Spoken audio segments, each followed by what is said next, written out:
Welcome to the Hammer Museum. I'm Claudia Bester. I'm the Director of Public Programs, and I'm very pleased to introduce our program tonight with Chip Kidd. Chip Kidd is one of those incredible Renaissance people. Looking at his breadth of work is totally exhausting. He's known to be a rock star in the graphic design world, but he's also a real rock star. He was in a fabulous band called Art Break, which actually toured around the country, and their album is really good. I recommend checking it out. He's also a novelist with two very well-received prose novels, one of which is called The Learner, is in the exhibition upstairs.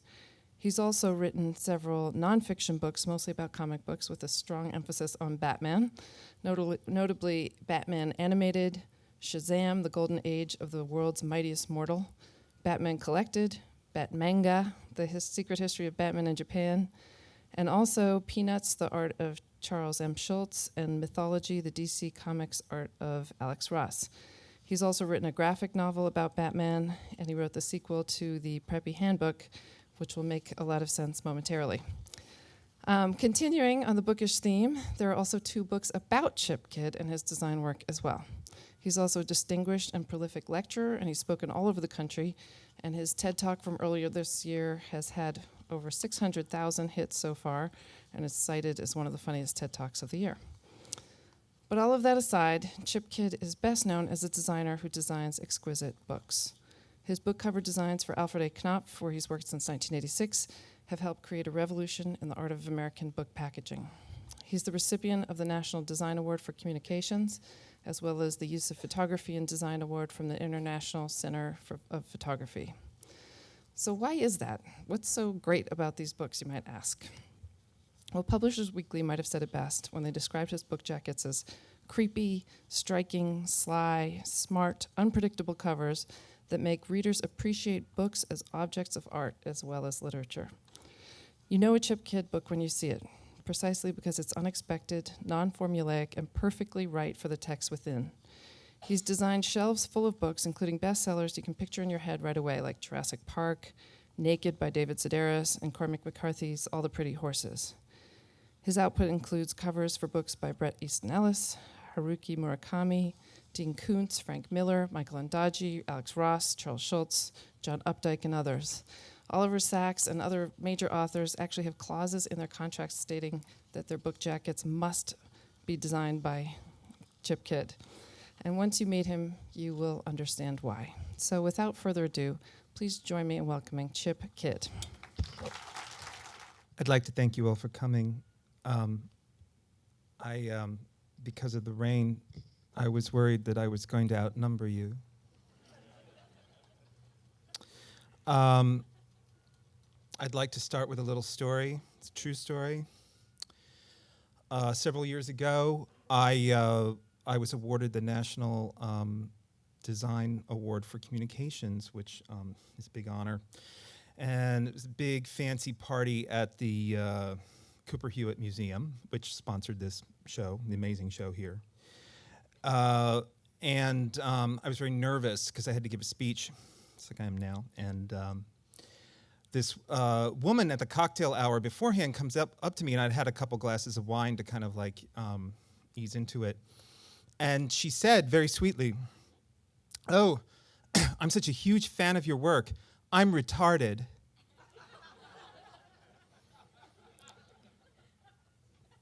And I thought, what?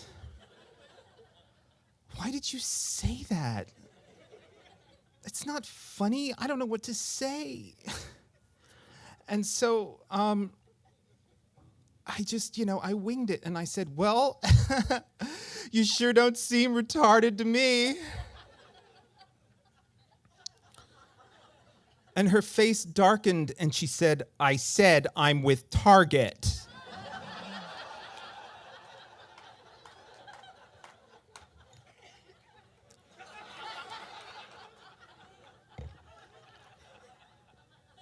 And she turned and she stalked away.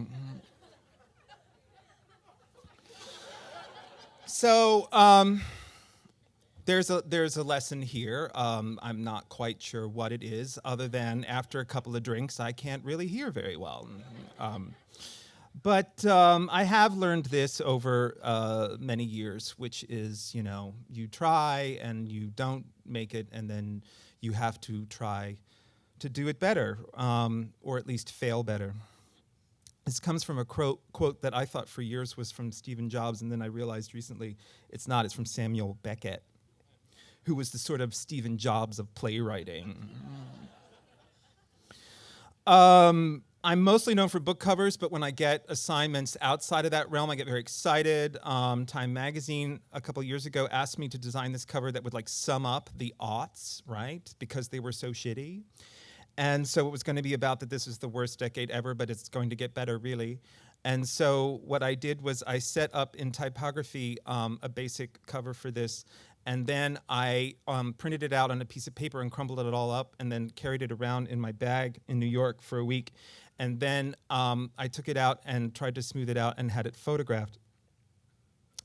And this was the result. And I sent it to the art director, and he said, "Oh my God, this is great. I love it."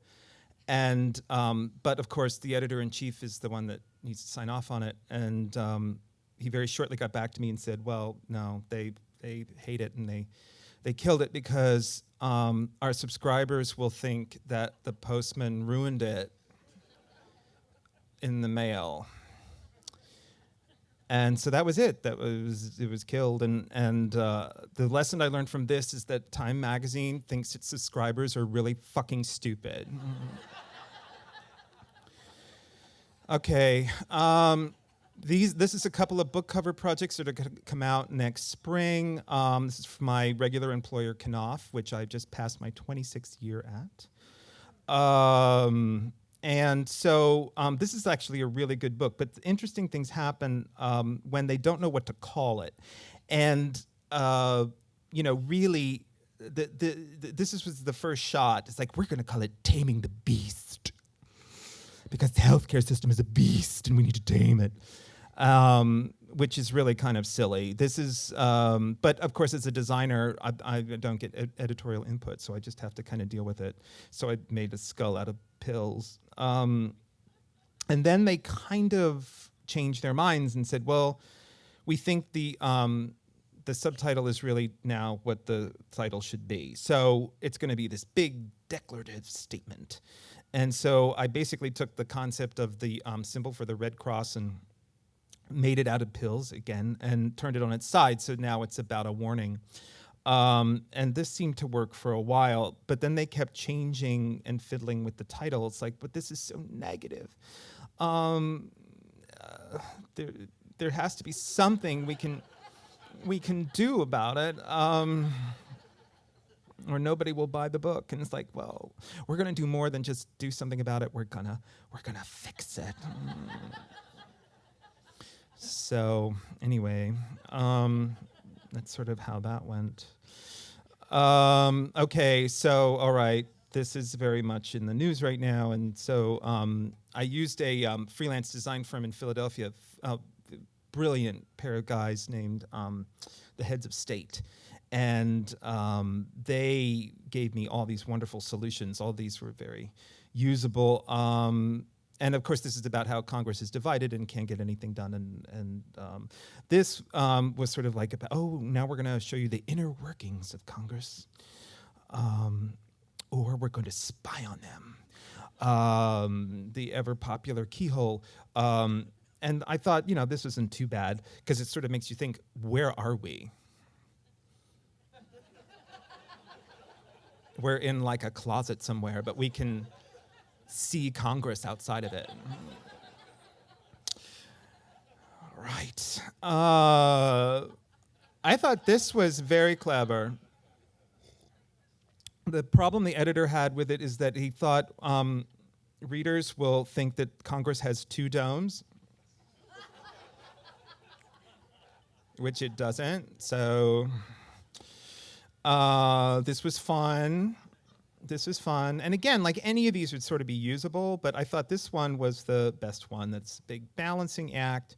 So at this point, the editor-in-chief signs off on it, the editor signs off on it, marketing signs off on it, and then it finally goes to the author. And the author is, the customer is always right. So it's their book, and they have to be happy with it. And sometimes they actually even have good ideas. And this guy, he said, it's interesting and fun, and I get it, but there's no human element. Like, they're always arguing. So can we bring that into it? And so then I went back to the heads of state, and they said, okay. So, and this is a better cover. I mean, it's it's stronger. And so thank you to the author for bringing that up. Okay, this is a novel by a Canadian novelist named Lynn Cody about a guy who writes a roman à clef about his friend, and then the friend gets all upset, and the novel itself is his reaction to it, and it's called The Antagonist, and it's really kind of interesting. It's all written in the form of like angry emails from this guy back to him. And then this is a guy named David Schulz from Seattle, and he wrote a midlife crisis memoir about, he thought his life was shit, and then he started reading all the classic books that he had read when he was young, and it literally saved him, and it's called How Literature Saved My Life. And I was trying to think about, all right, so you want to kill yourself, but the book's going to save you. So I worked with a wonderful photographer that I work with a lot named Jeff Spear, and we built this model. Because I think if we would have tried to do this with real people, it just would not have worked. First of all, we would have, the fire department would have come right away. So anyway, very nicely staged by Jeff. These are all little plastic figures. Okay, this is a very interesting, important story, important book by Skip Gates, he of the infamous Beer Summit, which had nothing to do with this, but he wrote this great epic history of the African American experience, and there's lots of pictures in it, and they're wonderful. But he said, these are all rooted in a time, and I want the cover to be outside of time. I want it to be timeless. And love this graphic. Just beautiful. But the subtitle is Looking at African American History. So I thought, okay, we're going to make this cover about looking.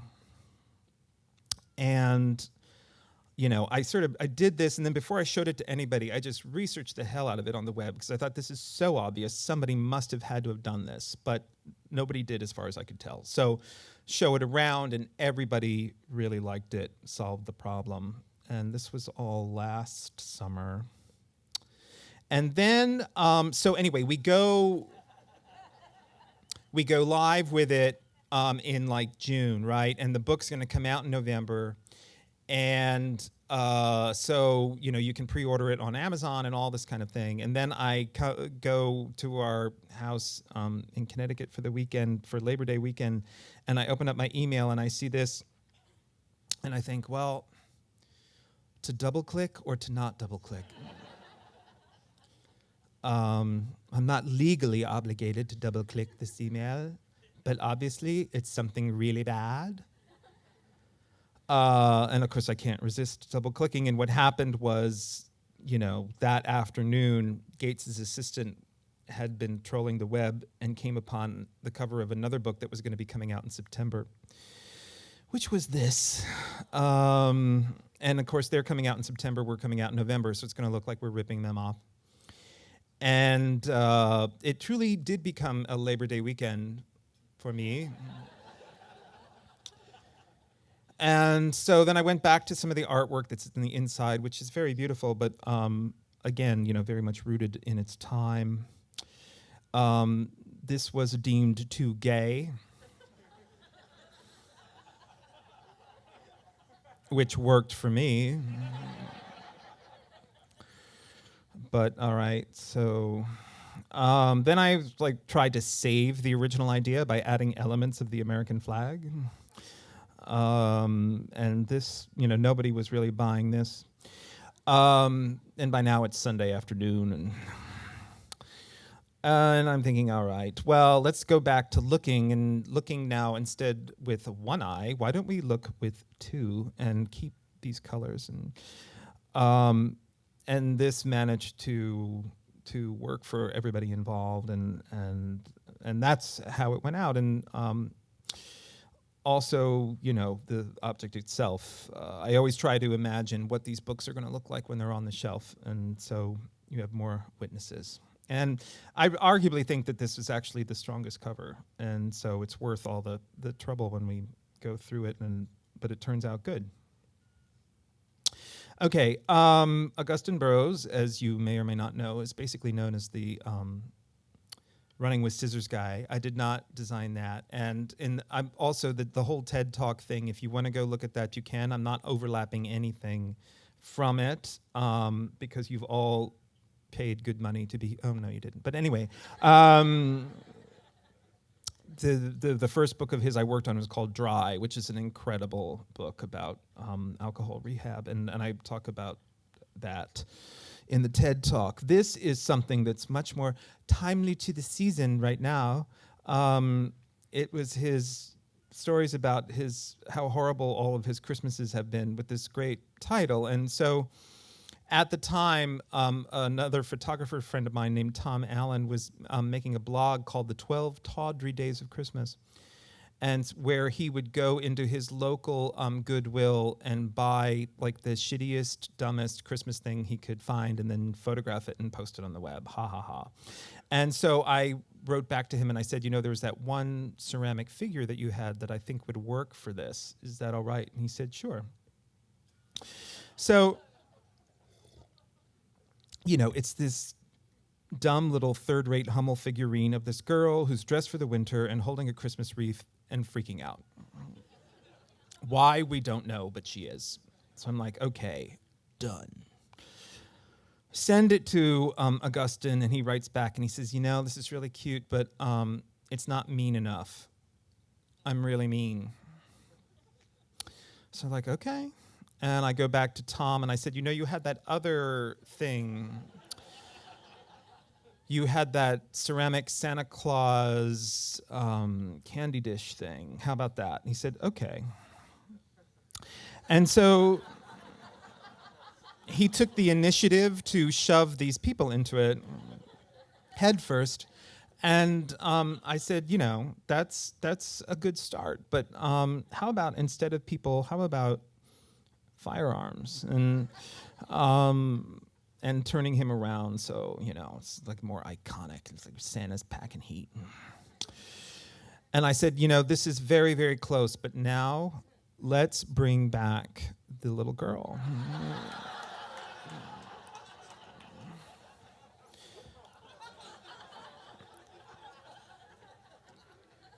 Because now we know why she's freaking out. And it creates a narrative, right? So I send this off. This is a freelance job. I send it off to the art director. A week goes by, no word. Now, I don't know how many of you in the audience are freelance people, but that means they hate it, and they can't figure out how to tell you that, and they probably assigned it already to somebody else. So sure enough, another week goes by, nothing. And then the third week, the art director calls me up, and he said, yeah, marketing meeting today, and everyone just thinks it's too mean. I said, really? And he said, yes. And I have to tell you, there was literally a 5-minute discussion about whether or not Santa Claus is showing the little girl his penis.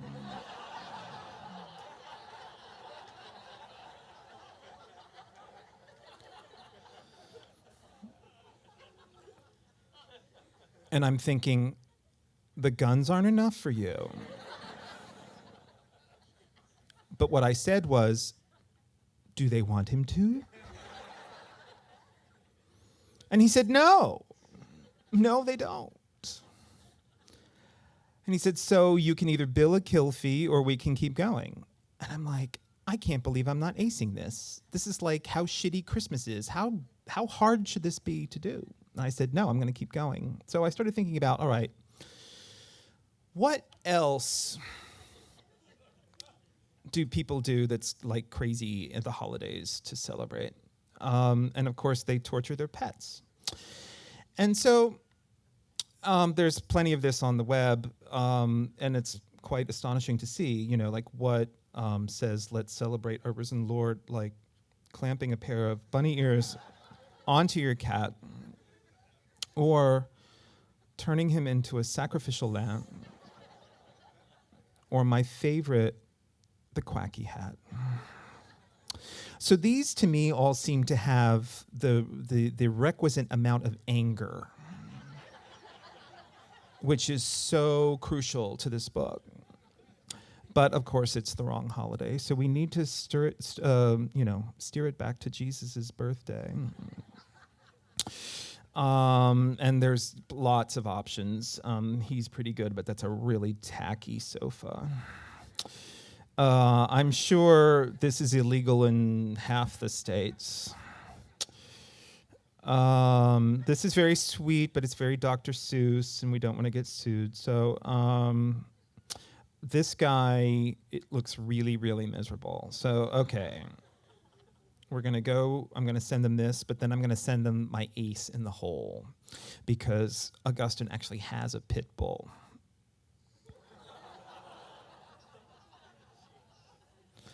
Come on. And I would really like to think that the nanosecond after the shutter was snapped, that the photographer got his face bitten off. I'm thinking, yes, aced it. And I send it off, and a week goes by, and nothing. And another week goes by. And finally, of course, by the third week, the art director calls me, and he says, oh, yeah, this wasn't working for anybody, so we solved it in-house. Just bill a kill fee. I'm like, right. So, and then what's interesting always in this situation is, okay, so then the book finally comes out. What did they go with? This is real.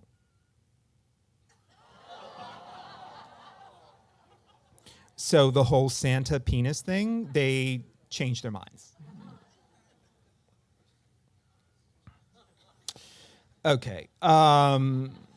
This is a wonderful writer named David Rakoff who does all sorts of things. It appears on This American Life, or used to anyway. He was a dear friend of mine, and he died in August, but I don't want to bring the room down. His first book was called this, and it was about the concept that he is sort of like this skinny little urbanite guy who lives in New York, but he gets sent out on these assignments that he's not equipped to do. So GQ will send him whitewater rafting down the Colorado River. Ha, ha, ha, ha, ha. And then he has to write about like what a nightmare it is. It's really great stuff. And so I started thinking about the idea of fraudery, and what if the book looked or was trying to tell you it's something that it isn't, using visual vernacular. So this is my first idea about, okay, maybe make it look like a box of cereal from the 1970s that's for adults, so that upon consumption, they will achieve a successful bowel movement, reaching all demographics. Nobody understood this. It was met with sadness and derision. So I thought, well, let's take the idea even further. I've always been absolutely mesmerized by ads for erectile dysfunction medicine, because it's everywhere, but they can't show the product in use for, I guess, obvious reasons. So they have to like show it after it's been used.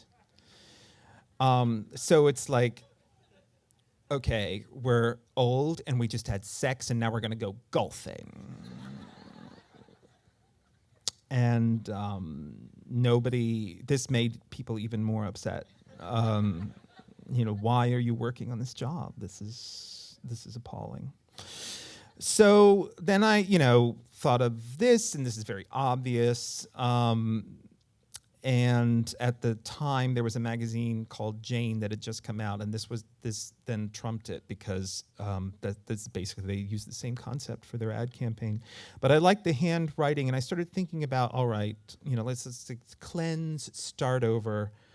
I buy a book by David Rakoff, okay? It's his essays, and I'm going to read them. And so I start reading them, and then I realize this guy's a fucking fraud, man. He's not what he says he is. And I get so angry, I take out a red magic marker and I do this to it. And then I read some more, and then it's like, then I attack the spine and the back.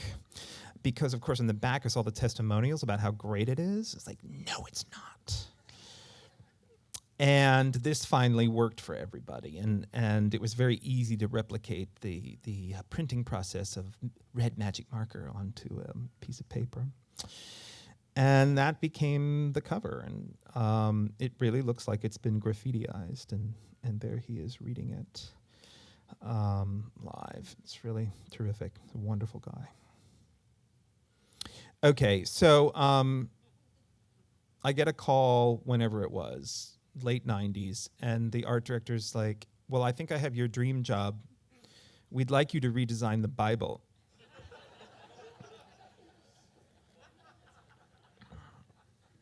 I said, okay. And they said, but the thing is, this is a new translation by a Greek scholar named Richmond Lattimore, and what we'd really like you to do is sort of perceive the text as a great epic work of fiction. And I said, well, that's good, because that's basically how I've been perceiving it for the last 20 fucking years. And so the pressure's on. It's like, what the hell do you do? And so I came upon this series of photographs by Andres Serrano, called the Morgue series, and which is literally that. He got permission in a New York City morgue to sort of camp out there for a week and photograph the bodies as they were coming in. And there was one called Murder Victim Number 5 that I just thought was absolutely incredible. And the thing about it was, it's gruesome, but it's also very serene. And this person looks like they're dead and alive at the same time, which is a major theme of the book. And I thought, well, I think this is right. And this is going to be a case of, at least for myself, I've solved it, and I'm going to send it to them, and they're going to say, thanks, but no thanks, bill a kill fee, and it'll be over. Well, miracles do happen. They liked it, and they went with it, and it proved to be an absolute total disaster because, as I think probably a lot of you in the audience know, Andres Serrano is also the artist behind a work called Piss Christ, which almost single-handedly brought down the NEA in the late 80s. And so they went out with this cover, and it was a complete disaster. It got tons of press, all of it bad. It was all guilt by association, that how can this, publisher publish the New Testament by this basically blasphemous artist? And so, it got into every design competition that I entered it and won, which ultimately doesn't matter because it was a failure for the publisher. And then the paperback came out, which they did not ask me to work on. And that's what it looked like. And, this is a classic case of it's not what you show, it is how you show it. We are basically looking at the same thing, only now it's codified so that it's nice and pretty now and acceptable. But a very interesting lesson to learn. Okay, Type Directors Club is basically what it says it is. It's been around forever, and it sort of celebrates typography every year with an annual. And certainly you'll see incredible typography upstairs. It's just amazing. But they get a different person to design the sort of look of the campaign. And what they're trying to do is get all these people from across the country and the world to enter their typography for excellence in typography. And the year before, it had been Paula Scher who had designed the campaign. And then they asked me to do it. And so, okay, no pressure. So they said, we'd like to see some options. We'd like more than one approach. And so anyway, so I decided to do the safe, pretty quasi-experimental approach, and then do the really risky one. So the safe one is basically just about layering type in InDesign, which it's much easier to do than it used to be. And it's the 34th annual, so it's TDC 34, Typewriters Club 34, and you sort of have to decode the cover a little bit. And this was going to be the cover of the annual if you had the front, spine, and back. And so in the back it says club, and the front says TDC, and the spine says Typewriters Annual 34. And it's pretty and it's nice, and for me it was fun to create something that's actually not readable. But then I said, all right, so that's the safe one. Now let's look at the risky one. And the risky one centers around this fetish I've had for years with the newspaper, the actual ink on paper newspaper. I read the New York Times every day, or try to, but I also read the New York Post because it's fun and I want to know what the enemy is thinking. And but they both use these pull quotes that are truly amazing, and I've been collecting them, like ripping them out and collecting them in a book. And taken out of their context, they're absolutely totally hysterical. You should sort of like look at this, the way they do it. And some of the surprising ones are from the Times, and it's a riot. So I thought, all right, it's the Type Directors Club, it's TDC, red, blue, yellow. I'm going to go through all of my pull quotes and get some of the very best ones and highlight them. And this is going to become typography in action for them. So here's one of the first ones. This is from the New York Times. And I don't know if you've ever noticed, but at the end of all the movie reviews, they have the quantifiers about why it's rated the way it's rated. And they are obviously having a lot of fun. But it's like 6-point type, so they think that no one's going to notice. So here we got TDC. I mean, I actually wanted to see this movie based on this. This is, I think, a quote from John Boehner about Obama. This is the Post, of course. This is the Times.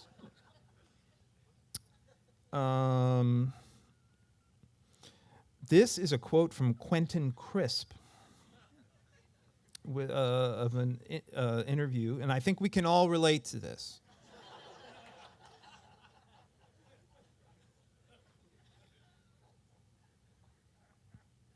This is the Post, and again, this is they're comparing several films, and this is one of the features of one of the films that they're talking about. We can probably, well, no, okay, sorry. This is one of my favorites, and this is the Times, and I cheated because the TDC is supposed to be in that order, but it was just too good not to do it. And so they basically looked at this and totally freaked out. But ultimately, they went with it, but not with some of the more glaring ones. This I wanted to be the front cover of the annual, which I'm still fighting for. The annual doesn't come out till next year, but this is the New York Post front page headline about when Martha Stewart went to jail. And then this is the whole cover of the annual. And so on the back, there's a quote from Britney Spears' publicist at the top, doing her job. And the bottom is a quote from a cattle farmer who raises, beef. And then, of course, the spine, which is, they looked at that and they said, absolutely not. No, no. With this book on the shelf, that's not going to be what you see. For the Type Directors Club, that's just so not happening. So this is one of the tamer ones. This is from the Times. And if you go on now, you can December 14th. The clock is ticking. Enter your stuff. But they've been pretty good sports, and they've been going with it. It's just the crazier stuff they don't like. Okay, now I'm presenting this because I'm in LA. This is one of the few high-profile movie projects I've ever worked on for the design, and basically this movie sort of came and went. But I get a call one day in the summer from Paramount, from the head of marketing for Paramount Pictures, who said, "We've got this romantic comedy coming out, and one of the producers is J.J. Abrams, and he really likes your work, and he's never done a romantic comedy before, and he'd really like you to do the print campaign." And I was like, okay, that sounds very interesting. What is it? And so she sort of describes it. And these are the people who are in it. And, I'm thinking, that it's the beginning of the process, right? And so she said, we're going to send you all of our materials that we have. And so they send me all the on-set photography. I don't know if anybody in here tonight has ever done one of these things. They send you more shit on a hard drive that you couldn't. It would take you months to get through it all. It's studio photography. It's on-set photography. It's all of this stuff. None of it's edited. It's just a ton of material. But I'm thinking, all right, well. And then, again, went home for the weekend and just on a whim Googled the title. Well, they already had a trailer done and on the web. So bear with me. We're going to look at the trailer, right? Did you get a job yet? No, but I have feelers out. Lots. So you're a fan of our morning program? So many. Yeah, we know it's terrible. Coming up tomorrow, we'll show you what to do with those shampoo bottles with just an inch of shampoo left. Daybreak's understaffed, underfunded. Any producer who works there will be publicly ridiculed, overworked, underpaid. Awful. I'll take it. I'd like to offer you the position of co-host of Daybreak. After the career that I've had. Is he gonna cook? Is he gonna do fashion segments and gossip? Not my thing. You happen to be a pretentious, fatuous idiot. A fatuous idiot who makes 3 times what you make. So now is an excellent time for you to take up drinking. What's going on now? Mike is offended by a word in the next story. It's about Easter chicks. I'm not saying the word fluffy. Interesting. Jerry hired you. No polish. Those bangs. Suppose I don't have standards? Sure you do. When you got your pap smear on air, you wore a silk robe. Okay! Classy touch. Wasn't that bad? How reliable is your alarm clock? You want to make the ratings worse? That's why you came here? I'm not giving up. Try not to bore the nation into a coma with your dull news crap. Suck it. Mike! No one can do their jobs around here well because you can't be bothered to do yours at all! And we're back. Welcome back to Daybreak. It's only my job. It's not my whole life, right? You're worse than I am. I was never at home. When I was, I took every phone call, watching TV out of the corner of my eye. Let me tell you how it all turns out. You end up with nothing, which is what I had, till you came along. Take what you want, steal my pride, build me up, or cut me down to size, shut me out, but I just scream. I'm only one voice in a million, but you ain't taking that from me. But you ain't taking that from me. You ain't taking that. Kissy? That's wrong. Do it again. So,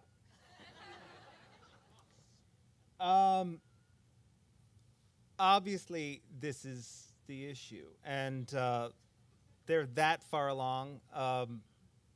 And what the hell am I supposed to do with this? And it's called Morning Glory, and so this is all, you get all of this stuff. And there must have been thousands of shots like this of her, of all the other actors, that, frankly, I really would have been like to have been brought in on the photo shoot itself so that I could maybe, have some input on what she's actually doing other than just being dorky, which, it's not her fault. And then all this kind of thing. And so, frankly, I'm talking to JJ on the phone, and he's like, they've sent me 10 zillion things, and it basically looks like somebody on staff at Paramount is working on this while they're talking to their friend on the phone and saying, dude, do you know like what I have to do today? I'm like working in Morning Glory, and it's so boring, and I'll see you tonight. Do you want to meet somewhere? I'm working on Morning Glory.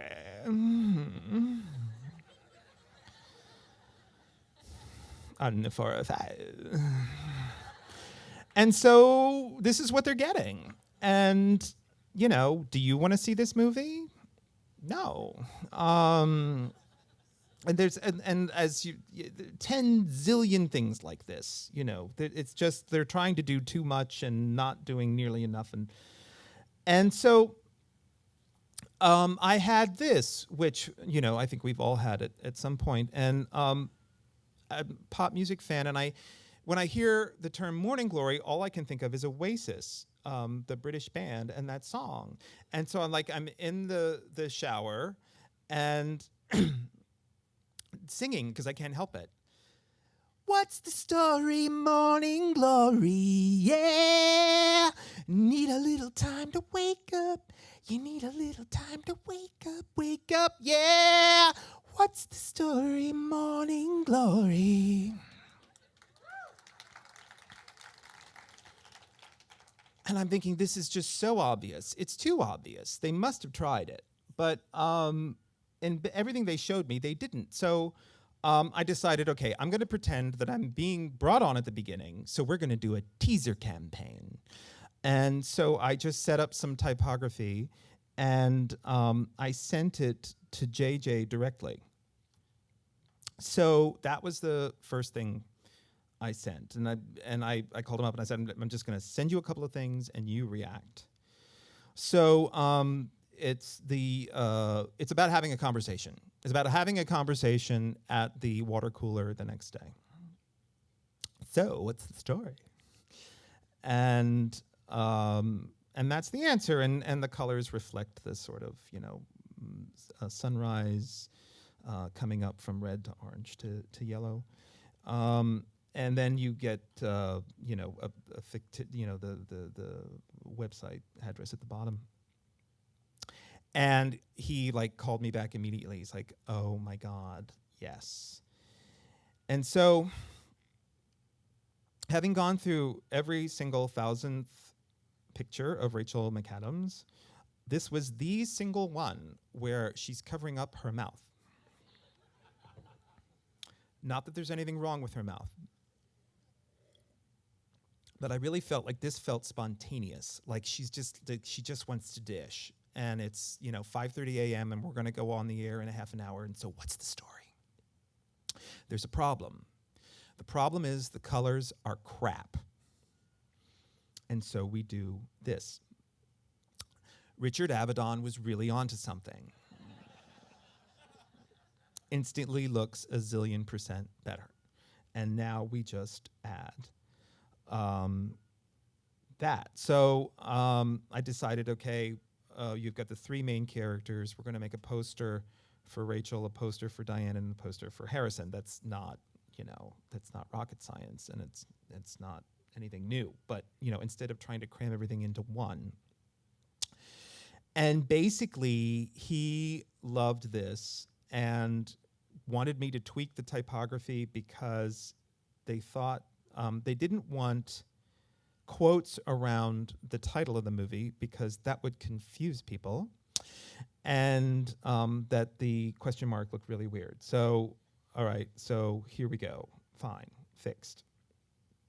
And that was it. And there was a bit of back and forth, and her people didn't like that her mouth was covered up, but finally sort of like JJ intervened, and I made this poster for Diane and Harrison, which just totally cracked me up. This was the only studio shot they did where they looked just pissed off and mean and angry, which they are through most of the film. And of course, both of their agents said absolutely not. So that's Diane's, and that's Harrison's. And Photoshop's stock went up, 10% the afternoon this came out. But anyway, I mean, it could have gone a lot worse. And so there's herself at the premiere in New York with the poster in the back. And then we did a couple of billboards, and those were my initial designs, which of course Paramount changed. But it's not bad. I mean, I was really kind of pleased with it. It's a cute movie, although I do have to say, New Yorkers, when we're young and perky and we get our dream job and we just find out about it, we don't run directly into oncoming traffic. We just don't. Which was a detail I did think they got wrong in the film. So, okay, so here is the second part of the lecture. It won't last long, I swear. But I'm a huge Batman fan. And this is Halloween 1968 in Lincoln Park, Pennsylvania, and that's me on the right, and my brother on the left, who is 2 years older, so he got to be Batman. And that's my mom in the middle, and she got to be Batmom. And she made these outfits for us from scratch. So thank you, Mom. So anyway, it was the Batman TV craze had come out, and we're like all the other kids, we just loved it. But unlike all the other kids, everybody else moved on. I did not move on. Like, that's still me. Like, even though you see this, that is who I am inside. And so fast forward however many years, I was interviewing Neil Gaiman on stage at the 92nd Street Y in New York on the 20th anniversary of the comic book series called Sandman. And we started geeking out about Batman on stage, and the editor-in-chief of DC Comics came back afterwards, and he's like, "You should do a Batman graphic novel for us." And I'm like, "Really?" "Yeah." And I said, "Don't say that unless you really mean it." He said, "No, I really mean it. Follow up and do an outline, and you get 110 pages, and we'll do it in hardcover." And I'm like, "Oh my God."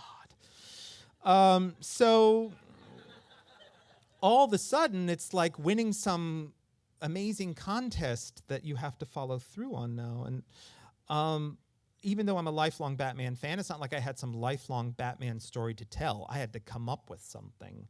And so I started thinking about, well, people know what I do. What do they think I'll be able to bring to a Batman story? And the answer, of course, is design. And nobody in the 70-year history of Batman stories had ever called a Batman story Death by Design. So I'm like, okay, we got that. Now we've got to figure out, what does that mean?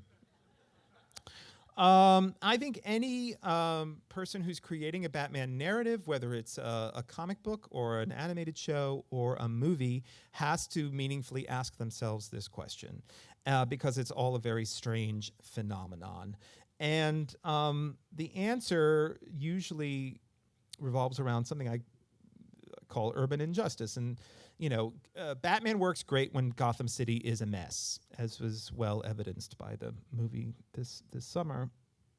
And I live and work in New York City for the last 26 years, and I've started thinking about what kind of urban injustice do I encounter on a regular basis. And I am up and down the East Coast all the time, chiefly between Connecticut, Philadelphia, or Connecticut, New York, Philadelphia, Boston up north and then Washington down south, and I take Amtrak all the time. And of course, if you do that, you have to do it out of Penn Station, which is a total hellhole. And of course, that didn't used to be the case because it was demolished. And so that, to me, has always been a great symbol of urban injustice. And this is Penn Station as it exists today. It is an airless, low-ceilinged, fluorescent-lit, horrible place. It didn't used to be, of course. It was a McKim-Mead White building from like 1905 or something. But almost as a cruel joke, like if you're waiting for your train because, of course, it's not on time. And if you zero in on some of the details, you will see these poor quality pictures they have of the old Penn Station before it was demolished. And it's almost like a cruel joke. It's like, sucker. See how awesome it used to be? And now it's a piece of shit basement of Madison Square Garden. It really was an incredibly glorious place, which I've only seen through film. So my idea was that what if Bruce Wayne's father had built the Wayne Central Station, 20 years before he was born, and then, or commissioned it, and then it had fallen into disrepair and was going to be marked to be demolished when Bruce Wayne is like in his mid-20s. So that's what they did to it. And the only good thing that came out of this was that it helped start the Historic Preservation Commission in New York. So, obsessed with Fritz Lang, obsessed with Metropolis. What if Fritz Lang would have made a Batman film in the 1930s with lots of money? That's what it's going to look like. Hugh Ferris was one of the great architectural renderers of the early 20th century. This is all pencil and charcoal on paper, huge, beautiful things about what he actually called Gotham City and what it could look like. That is Rockefeller Center, but some of it was more fantastic, like this. And I've been in love with this stuff for a long, long time. So this is how I want Gotham City to look. The artist DC Comics found, he's a Liverpudlian named Dave Taylor, and was willing to devote 3 years of his life to this. And he was pitched to me as being great both at facial expressions and buildings, which were both very important. So he's on board. And so obviously the first thing we need to figure out is, what is Bruce Wayne's hair going to look like? And we're basing his facial structure on Montgomery Clift because we can. And so the obvious choice, of course, is the upper left corner. And so this is a little further exploration of that and what the mask is going to look like when it's on him. And so then the other equation is I got to create new characters, and I wanted to create a new female leading lady for the story, and her name is Cindy Asil. And basically, part of the other thing that happened in real life was that in the 70s, developers went after Grand Central Station, and the one person who led the fight to save it was none other than Jackie Onassis. So I wanted to represent her. And she's trying to save the Wayne Central Station. Now, the reason Bruce Wayne wants to demolish the Wayne Central Station and build a new one is so that he can create a covert transit hub underneath, so that the Batmobile can get anywhere in Gotham City that it needs to underground. Nerd think. Major nerd think. Anyway, she's fab. But she looks like Grace Kelly. Because we can. So these are some color tests for the, in the very first, to get really geeky really quickly, in the very first Batman story, The Case of the Chemical Syndicate from Detective Comics number 27, May 3rd, 1939, his bat symbol was just a pair of wings, and that only lasted for one issue. And then they added a head to it, but I wanted to go back to it. So, it's just for fun, and it's somehow more elegant. And of course, Batman already has a head, so. And so Dave starts doing these incredible drawings, and so it's very much about pencil on paper, even though there's some digitization that goes on. It all starts as pencil on paper. This is just a detail of a sketch of Batman listening in on a crooked union mob boss meeting.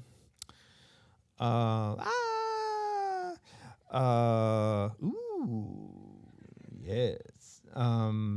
She's great. And this is Batman looking through a sort of like dirty, filthy window into a warehouse, trying to figure out what's going on, and turning in space. So I also got to be a fantasy architect, and I always loved in the Batman films that they always have a big scene where all of Gotham's society turns out for some big thing, and then, of course, one of the villains comes to screw it all up.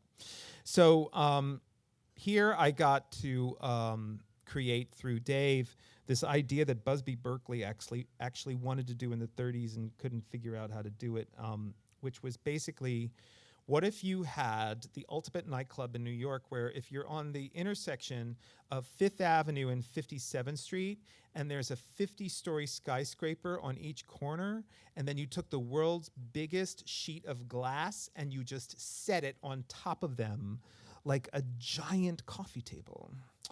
And that's the nightclub. It's the ceiling, and that's where everyone's going. And so, of course, as the writer, it's so easy to tell him to just do this. Just make it. And so everything started out in non-photo blue pencil. And there's a series of panels across this opening spread announcing the opening of the ceiling. And Cynthia is on the phone with Bruce Wayne, who is trying to convince her to go to the opening.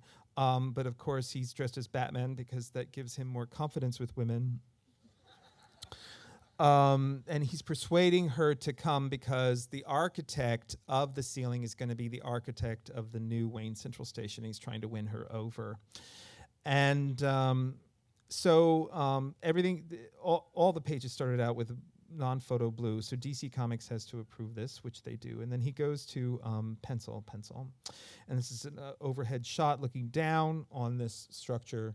So this is the basic raw pencil. And then at this point, there's no ink involved. And Dave would scan it in and add lighting effects, like, so you can see the searchlights and and all of that, which you can do in Photoshop. But again, it's still very much a pencil drawing. And then we added just little bits of color to the final. And his idea for this was brilliant, which was those peachy streetlights down below. So you can sort of see in the distance how far down the street is. And so here's the opening of the ceiling. And, of course, Bruce Wayne has not checked his briefcase because you just never know. And so, what do you think? Well, as long as I don't look down. Oh my God. And so the unfortunate thing is, of course, everybody's been drinking the champagne, which turns out, of course, to be laughing juice. And the head waiter turns out to be the Joker, who looks like he's out of a 1920s German expressionist silent film, because that's how he works best. So anyway, he's announcing that he's going to be robbing everybody. Everybody's convulsed with laughter and helpless. And then I got to invent a new Batman villain. And my new Batman villain is called Exacto. And he is basically Batman villain as architectural critic, who sort of appears and says, this building is no good and it's got to go. And then just disappears, and then the building collapses. So anyway, the Joker's robbing everybody, and then in from the off panel it says, "For a comedian, your timing is lousy." Oh, please. Bullet goes right through Exacto's head. And you are? The stresses on this structure were improperly calculated. It cannot sustain the weight. You must leave immediately. Now, the architect of this particular structure is named Kem Roomhouse. And he's Dutch, and he's an asshole. So he's hiding, of course, under one of the tables, and he peeks his head out from the tablecloth and says, "What? You're mad!" "Okay, kids, game time's over." "This is no game. Hundreds dead on the street is not sport." "Oh, I beg to differ, Four Eyes." "How dare you!" Big crack forms in the entire thing. Of course, everybody's just laughing their heads off. "Everyone head for the exit. Stay calm." "Yes, everyone stay calm. Kick back and relax." "I warned you, idiots." "I warned you." And the struts are starting to go. And this was a really inspired thing. Like Dave would deviate from my script when he thought he needed to, and he was always right. The original direction for this was, we're just going to see a bunch of, Gotham's demimonde laughing, period. And then he stuck Batman right in the middle of it, and sort of like nightmare. They don't even know he's there, and he's helpless and trying to figure out what to do. Boom. So he takes out his grapple gun, which he was beta testing in the first part of the book, and trying to just kind of keep the thing up long enough so that people can get off of it. "This will buy us all of 2 minutes. Boom. If we're lucky." And of course, all the Joker wants to do is fight. So Batman is saying, "Not now, you lunatic." And he's saying, "No time like the present." And so after that, there's no dialogue or sound effects. They're just going at it. And it's one of my favorite panels with the cars down on the street below. And it looks like the Joker has the upper hand. And, of course, Batman flips him over. And he's about to go down, and Batman just catches his hand and says, "Hurry, pull up." And the Joker says, "Oh, as if." And his hand pops off, and down he goes. And then there's this big news flash from the radio that all this has happened, and that, people escaped just with their lives, and then the whole thing collapsed into the street. This is only 20 pages into a 100-page book, so I'm not giving too much away. But that's the cover. And this was just like a total dream come true. It was so much fun. And, my thanks to DC Comics for letting me do it. That's just came out this summer. And so I'm going to end with this thing. I've never showed this to anybody. I probably never will again. This past summer, I was invited by a dear friend to the New York premiere of the Bourne Legacy movie. I don't know if you've seen it. But it's not bad. It was really fun, when you go to this thing, and it's the red carpet, and all these fancy people are there.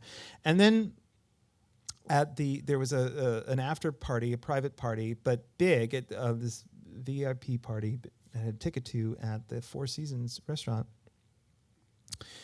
And I went with my friend, and we were really starstruck. And the female lead in this movie, as you may or may not know, is Rachel Weisz, who's really good. And so we sort of started like scoping out in this huge crowd, like, okay, so where are the stars? And then we found this sort of like one area, but nothing was roped off. It wasn't like, the classic VIP thing. It's just that we were all in the same big place, but there was Jeremy Renner and Rachel Weisz and Daniel Craig. And of course, the requisite giant, thick-necked bodyguard. So we're trying to sort of, blend in with the crowd. And I had my cell phone. And I was like, when would I ever get to take a cell phone movie of Daniel Craig ever again? So I figured I would give it a shot. And so it's me and Rachel Weisz, who couldn't have cared less, perfectly lovely, and then a big round table, and then Daniel Craig on the other side of it. And I wasn't using a flash. I swear to God, I was dressed up. I was like this, only with a tie. I'm not a stalker. But he like was onto it in 2 seconds and totally fucking freaked out. So here it is. It's very, very short. It's very short, so pay attention.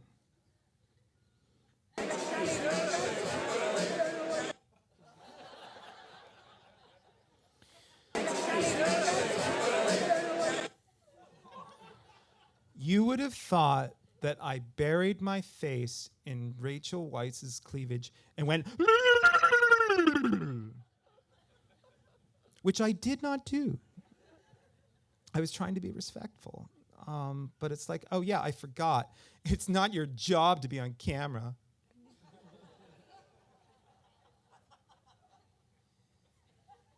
Play it again.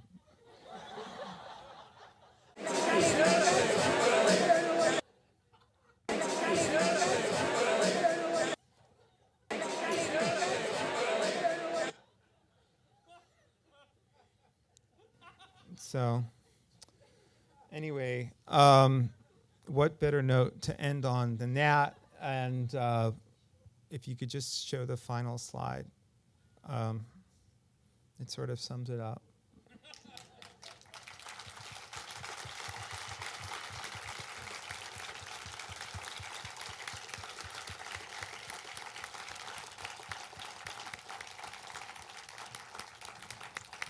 So I don't know if there's time for Q&A or if anyone cares or has any questions, but I'm more than happy to do that. Hi, this was great. Thank you. I'm wondering with the call-out project, were there any kind of copyright issues that you had to deal with? What's the call-out project? For the type directors? The pull Oh, quotes. that's a really good question. They freaked out about that too. They determined not.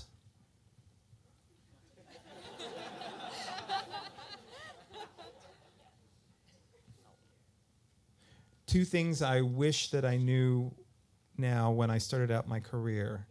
Wow, that's an interesting question. I wish that I knew that everything was going to be fine, because I was totally freaked out about that. Another thing.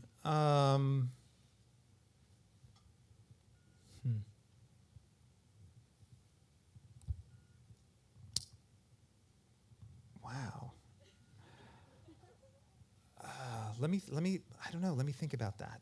So you kind of trashed your art school in your first novel. And so what did you get out of art school, and how much of this was on-the-job training? That's a really interesting question.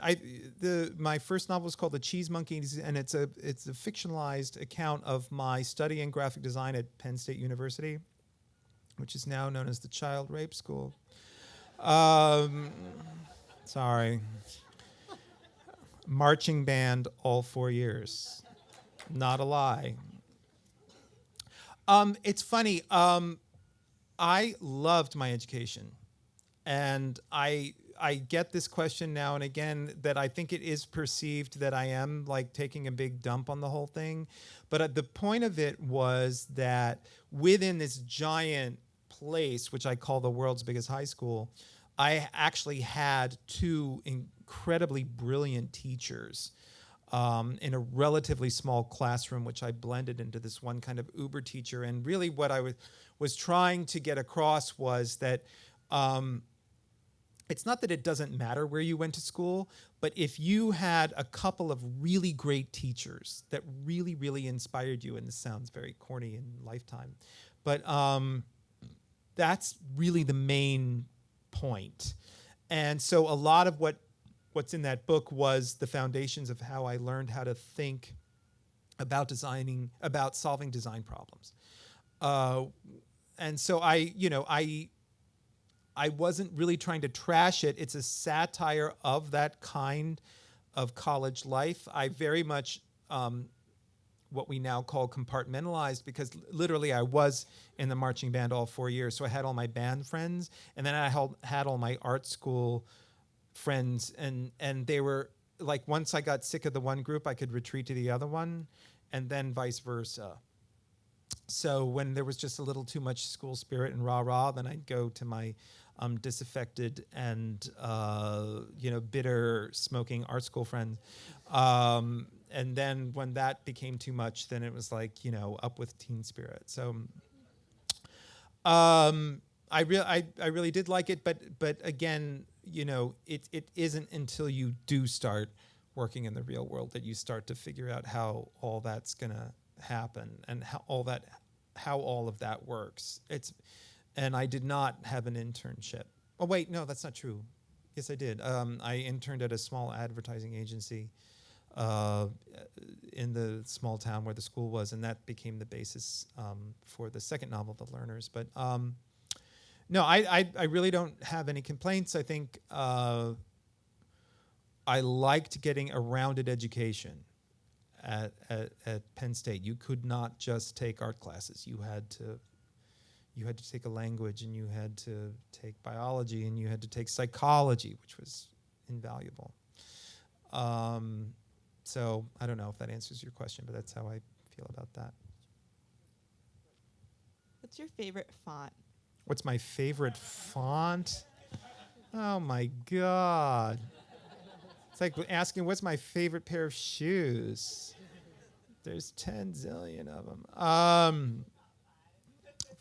I mean, the basics, the whole desert island thing, serif is Bodoni and sans serif is Futura. But I love variations on all of those. There's a reworking by Emma Gray, who is represented in the show, of Bodoni called Philosophia, which I use it way too much, but it's beautiful, and it's a great evolution from Bodoni. And then Futura, there's interesting new takes on that as well. There's one called Blender, and I can't remember who designed it, but I've been using that way too much. That's my problem, is I fall in love with typefaces, and then I need to kind of evolve a bit, because otherwise it'll all just look the same. Hello. Clearly music is a big part of, I'm over here. There we go. So I didn't stand, I figured. That's okay. Clearly music is a big part of who you are. You were in marching band, Mm-hmm. you were in a band, you toured. I was wondering if there's any overlap, if you find music to influence your design or design to influence your music. My soundbite about that is that music is designing with sound, and that you are trying to elicit a certain kind of emotional experience through this medium. And writing is designing with words. So I kind of tend to look at everything through this lens of design, purposeful planning. What kind of problem are you trying to solve? What kind of reaction are you trying to get? And but see, then it's also all broken down into form and content. If you have a pop song, there's a way it sounds, but then it's also what it's saying, and then how the things work together. Is it sincere? Is it ironic? Is it some combination of the two? I found all of these things really, really fascinating things to just explore and grow as a designer and a creative person. And the whole thing with the music was that I was working with another person. When I say I was in the marching band, I played the drums, which is, marching band speak for I cannot read music.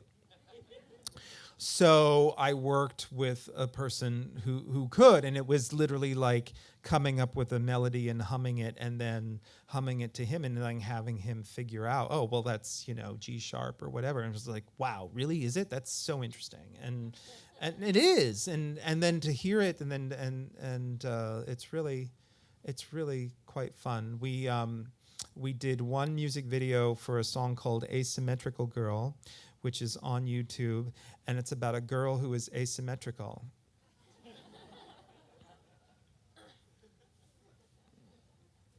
So you just answered my first question, which was what did you play in marching band? My second question was, did you have a nickname in marching band?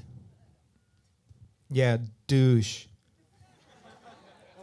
Did I have a nickname in marching band? Interesting. No. I mean, the drummers, of course, are always kind of characterized as the bad boys and the rebels, and because they're beating their instruments, and it's all very primal. But it was a great cathartic release. But it's also, I mean, it's like being in the military. We were learning these drills every week, and you're supporting the football team, and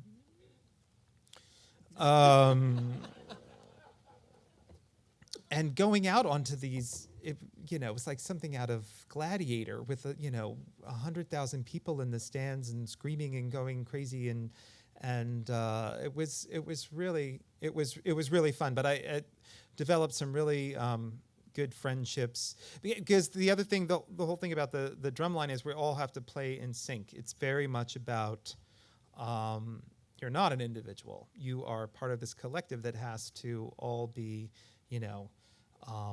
doing this staccato thing that's all in rhythm and together. And so there's something really interesting about that, about like concentrating, like we all have to make this work as a unit, as one group. But no nickname to speak of.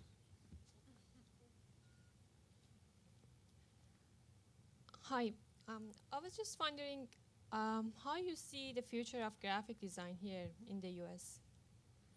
How do I see the future of graphic design in the U.S.? Yeah, especially print.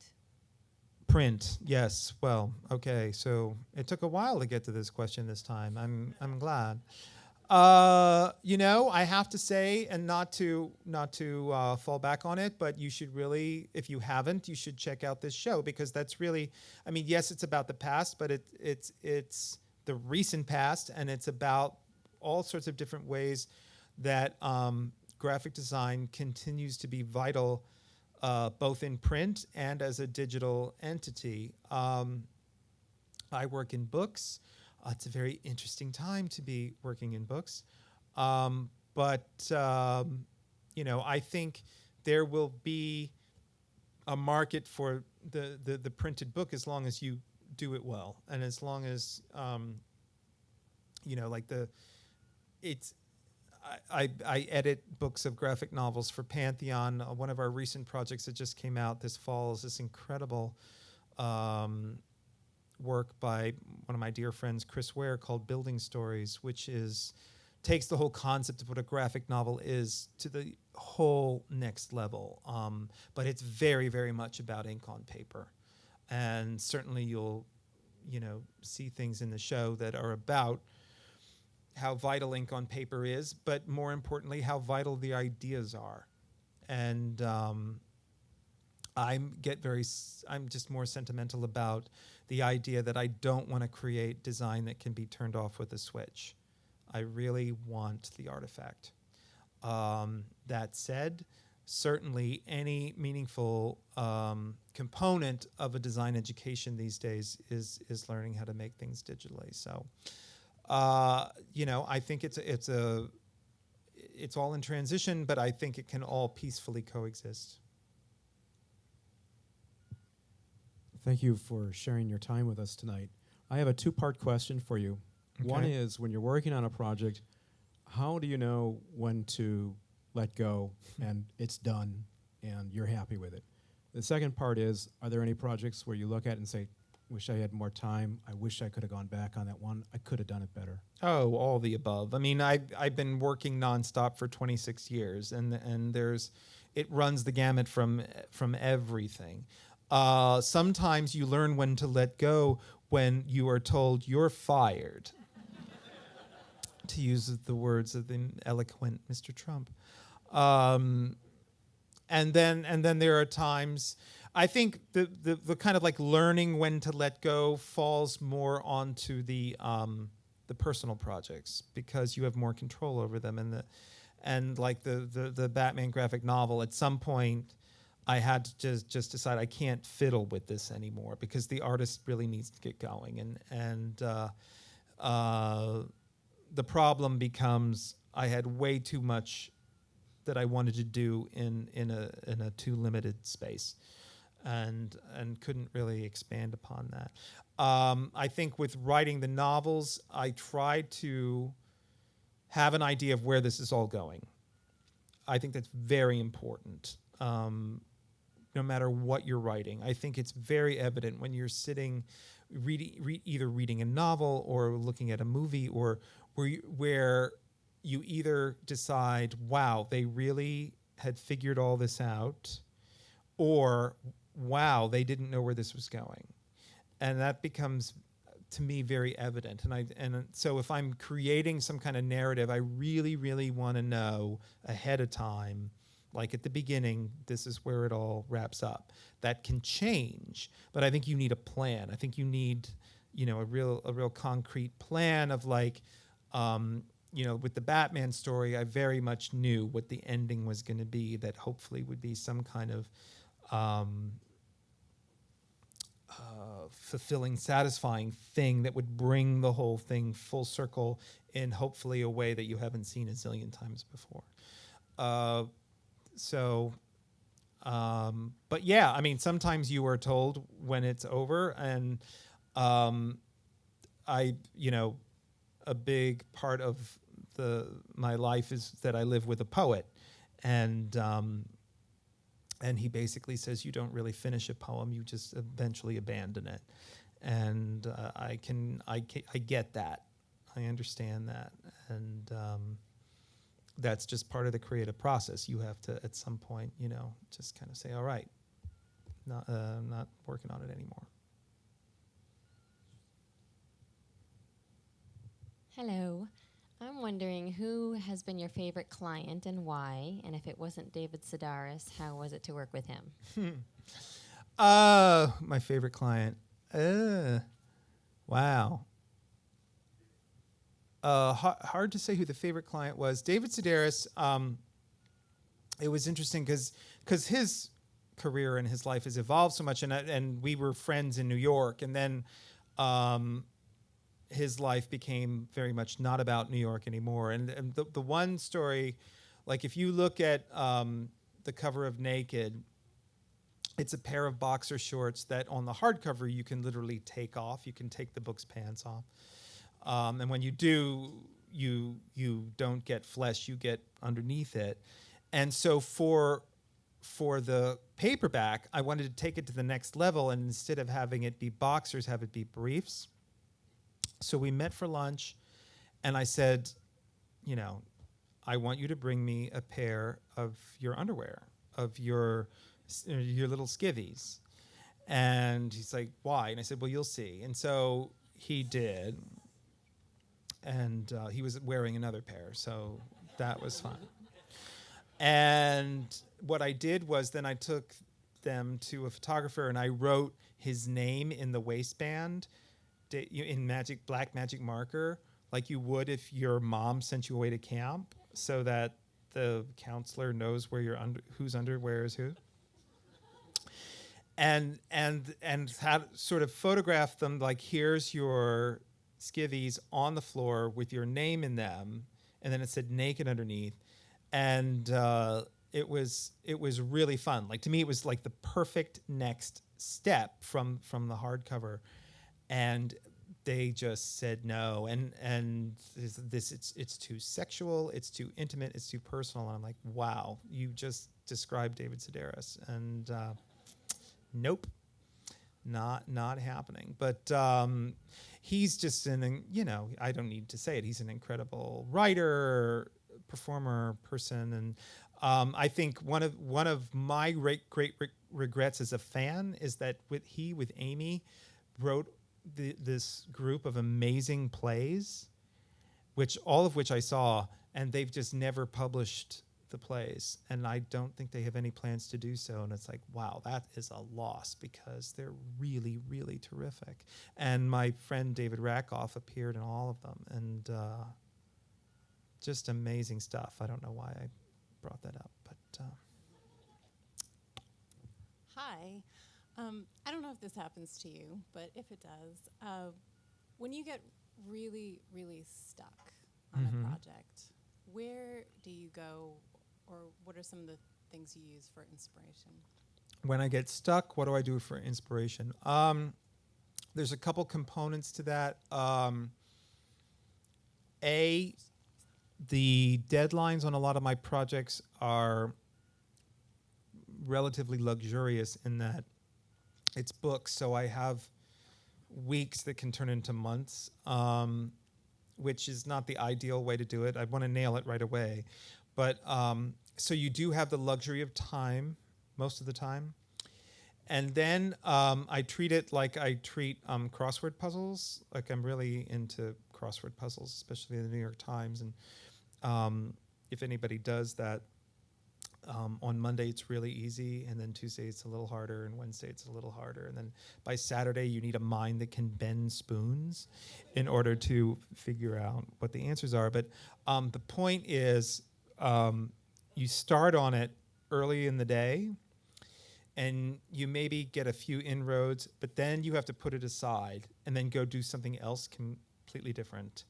And then a couple hours later, if you come back to it, you start to see it afresh, and you start to see it in a whole new way. And that's how I see jobs that I'm blocked on.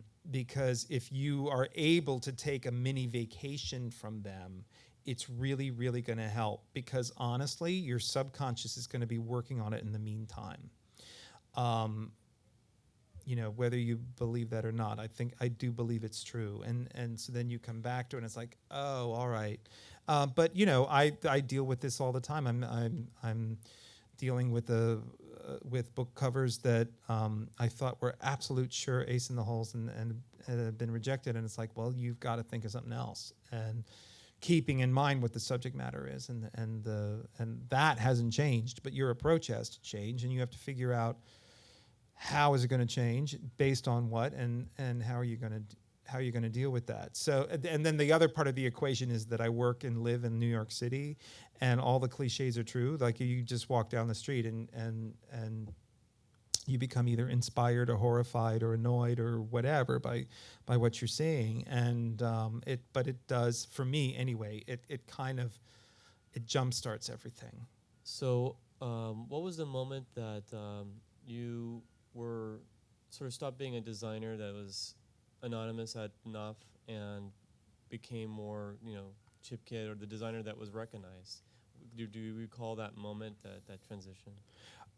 That's an interesting question. I don't think there was any one moment. One of the reasons that I took the job at Knopf, of course, it was all of 22, and it paid $15,500 a year in the fall of 1986, was that book cover designers are somewhat unique, especially at this point in the world of graphic design, because we get literal credit for what we do on the back flap. Like if you, again, going back to the show, you have, in a lot of those examples of that wonderful work all over the place, the only way you're going to know who did it is by reading the ID tag. Whereas with books, people are credited either on the back cover or on the back flap. And so that, to me, immediately was sort of like money, because people would be knowing that I was creating the work that I was creating, because there's my name. But I think it was a very slow accretion of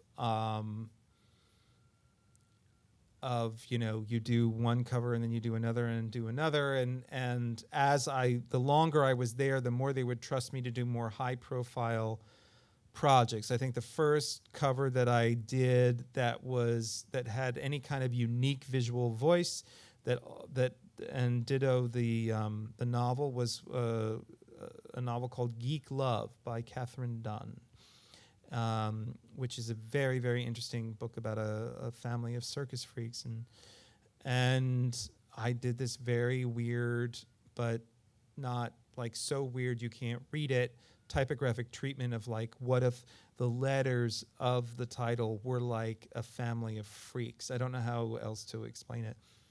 And that for me was a kind of like personal breakthrough of like, okay, so you can do something that has a personal stamp on it. And then shortly after that, in the same year, did All the Pretty Horses by Cormac McCarthy and a book called The Secret History by Donna Tartt. Followed shortly by Jurassic Park by Michael Crichton. So this was all a byproduct of working at Knopf, where all these incredible books were being published, and they were giving me an opportunity to work on them at a pretty relatively young age. And the first big bestseller I was able to work on was Love in the Time of Cholera by Gabriel Garcia Marquez. So just this really wealth of wonderful writing that I was basically just able to piggyback my career on.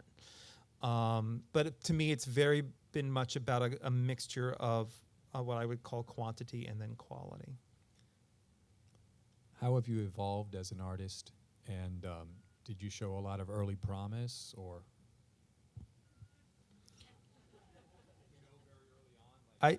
My mother's here. Mom, you didn't tell me you were flying in.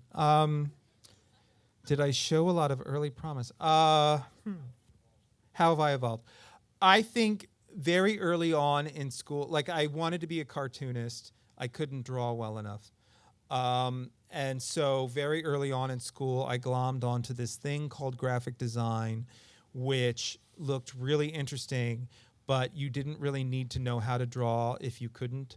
You didn't really need to know how to take a picture if you couldn't, but you needed to know about all these things so that if you were putting together something that involved all these things, you could do it well. And then typography is a whole other world that I was able to learn about. So evolution, I would have to say, as I get older and I'm turning into an old fart, I'm less enamored of things that don't have clarity, if that makes any sense at all. And I think what I'm mostly reacting to is websites. I just want the mystery taken away at this point. I don't want to have to figure out, how to find what it is on your website that I'm really looking for. And I'm not being very clear, but whether it's a restaurant that wants to play me 5 minutes of like soothing music before I can see the fucking menu makes me insane. It's like, no, if I go there, what can I eat? I want to know now, which makes me sound like an asshole. But I think early on these websites and also designers, here's my designer website and what I do. I really want it, because this is what I get from students all the time.